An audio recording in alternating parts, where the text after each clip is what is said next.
Hey everyone, and welcome back to another edition of Wrestling with Regret. Now the last time you saw me, I was in a bit of trouble, so how's it I'm back here, safe and sound?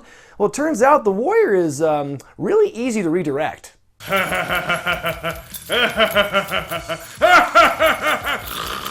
That interruption honestly couldn't have come at a better time. I feel there are two distinctly different eras of wrestlers appearing in music videos that it makes sense to split up into two parts. There's the era featuring Piper, Hogan, and Warrior, then a lot of modern videos with current stars. In between those 2 points, there's almost nothing. Well, except for this.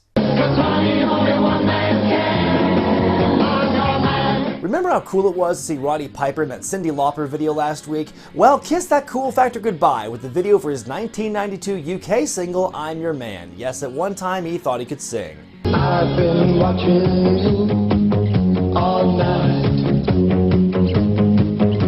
'cause everything about you, it's so right. I imagine this is what Elvis Presley could have sounded like by the end of his career had he lived a longer, fuller life. That being a bastardized version of what he once was. I mean, God, those lyrics. This could have been sung by a teenager. Piper's 38 here. And if you're looking for someone that'll treat you right and never cheat on you and never tell you lies. Part of the B-roll includes a sign advertising a match between Piper and Hulk Hogan at the Hollywood Bowl, which is a weird place for a wrestling match. But sure, let's promote a hypothetical matchup where the hero of this video ends up getting beat up. And why not? Let's wrap it up with Piper cutting a promo for some reason. Roddy Piper, yeah! I ain't no new kid on the block either. I'm the whole damn block.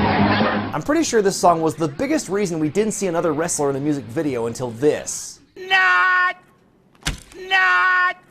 So this week, let's see what came out in more recent times. In 2000, The Rock was the biggest name in wrestling. Filling the void left by Steve Austin while the Rattlesnake was recovering from neck surgery, the guy could practically do no wrong. Everything that came out of his mouth was marketable, for better or for worse. You know, I think one of his all-time great lines was, "It doesn't matter what you think!" What? Yo, this is The Rock kicking it with the refugee camp, and you're about to smell what The Rock is cooking. The Rock had a featured credit for the Wyclef Jean song, It Doesn't Matter. The founding member of the Fugees and the Great One also performed alongside Melchizedek, a hip-hop duo who are Wyclef's younger sister and brother. Now, historically, The Rock has proven himself to be a great actor, but when it comes to his musical chops, he's always been a little lacking when not being helped out by Lin-Manuel Miranda.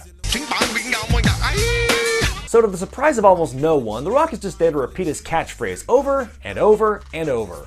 It doesn't matter, it doesn't matter, it doesn't matter. Yo, Rock, I just bought a fresh Bentley. It doesn't matter if you just bought a fresh Bentley. Anyway, who cares? The Rock shows up in the club, raises an eyebrow, and beats up some Rudy Poo candy ass. Yay, Rock! Watch WWF! Speaking of things that were huge in 2000, holy shit, how about the Thong Song? This was an anthem for the time period and really helped inspire a whole new wave of music videos like it. There are actually two versions of the music video for this number. The first and more iconic one is of Cisco and a bunch of bikini-clad women at the beach, but there was an alternate version that came out featuring Foxy Brown as a promotional tool for the sequel to The Nutty Professor. Very subtle advertising.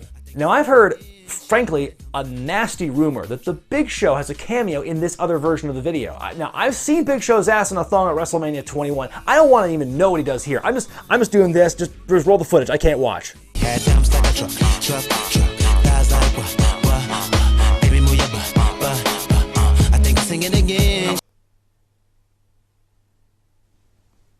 Seriously? That's it? I mean, don't get me wrong, I'm glad he's not doing what I was afraid he was going to do in this video, but... Huh? Show is literally on screen for less than 3 seconds of this video, just leaning against an SUV and being flanked by a couple of sexy ladies. How much do you think he got paid for that gig? Was Cisco even there for this shoot? How does this even count? Look, I'm trying to do a list of wrestlers in music videos, not wrestlers making blink and you miss it cameos, or as dancing props like in that Timbaland video. I want to see wrestlers who are featured prominently, damn it! I said, you meet me in Harlem. Okay, that's pretty prominent. Thank you very much for your contribution, New Jack. Please don't hurt me, sir. Anything else? And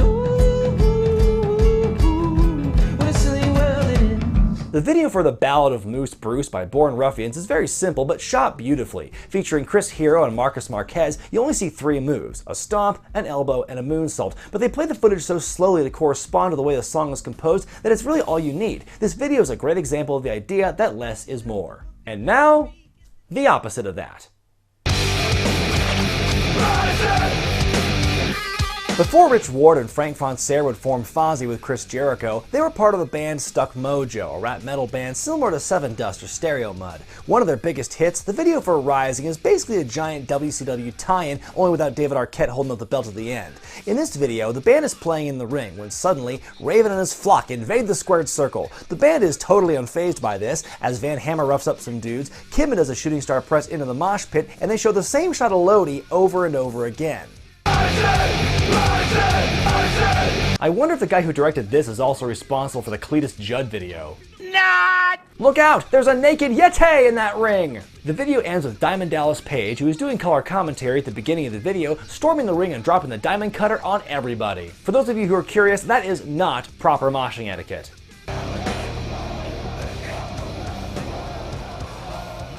Wait, so did Page bankroll this video or something? Maybe he got a cut of the record sales to help fund his yoga project he was working on. Anyway, this video is pure rock. A loud track, moshing, people beating the stuffing out of each other. I have nothing bad to say about it.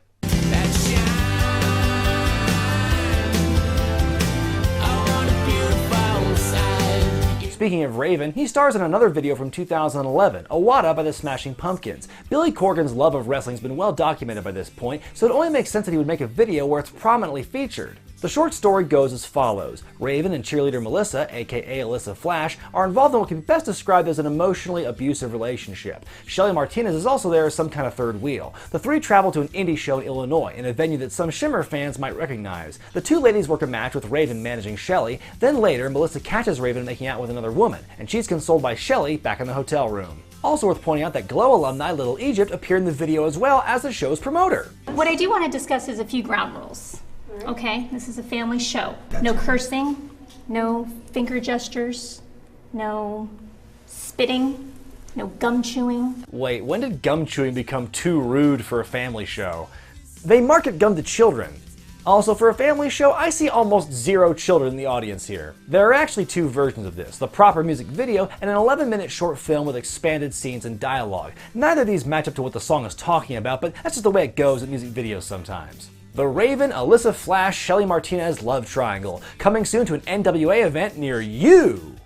Looks like water comes from somewhere else, and I could use a thing or two today.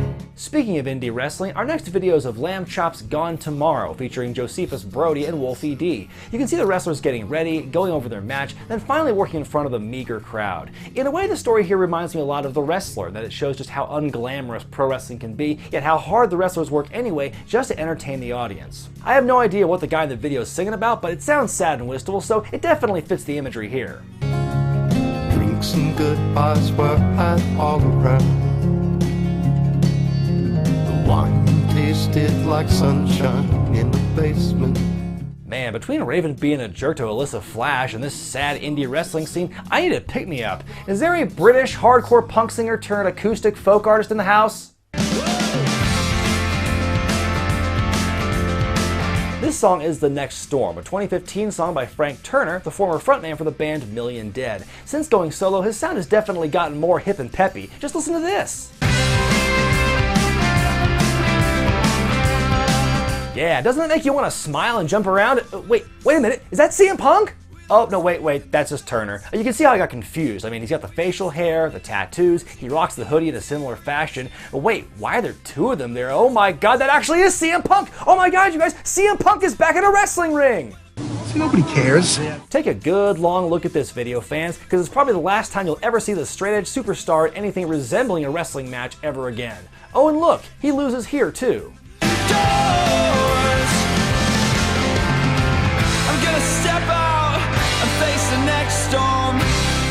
Oh my god, you guys, Punk got buried by a folk singer. A folk singer! The antithesis of Punk! Born down in El Paso, where the tumbleweeds blow, to the middleweight champ of all Mexico. We wrap up this melodic trip down memory lane with The Legend of Chavo Guerrero by the Mountain Goats. It's a track from their album Beat the Champ, which is entirely themed around the lead singer's love of professional wrestling. I wonder if it's a coincidence that the Mountain Goats and Lambchop are both signed to the same record company. This song is exactly what the title suggests, an ode to John Darnielle's favorite wrestler, Chavo Guerrero Sr. This video has it all: the old VHS effect, the wrestler cameos, Rob Corddry, a CM Punk reference. Do I have everybody's attention now? And best of all, Chavo Classic himself. The lyrics are a touching tribute to Chavo and the impact he had on Darnell's childhood. He was my hero back when I was a kid. You let me down, but Chavo never once did. Look high, it's my last hope. Chavo Guerrero, coming off the top rope. This has been my favorite video of the whole bunch to review these last 2 weeks. It's a perfect blend of musicality and awesome, entertaining visuals. The legend of Chavo Guerrero is just one small part of the awesomeness of the whole album. Like I said earlier, wrestling is the main focus of Beat the Champ, but there are also themes of growing up and of loss and death. Obviously, there's a lot of fan service for anyone who enjoys pro wrestling, but there's enough poetry and melody to keep you hooked the whole way through. If you haven't heard it yet, give it a listen after you're done watching this. You'll be happy you did. Be sure to thumbs up this video if you like it, comment below, subscribe to Wrestling with Regret, and buy the t-shirts at ProWrestlingTees.com. I'm Brian Zane, and I'll see you next time. I'm gonna jab you in the eye with a foreign object.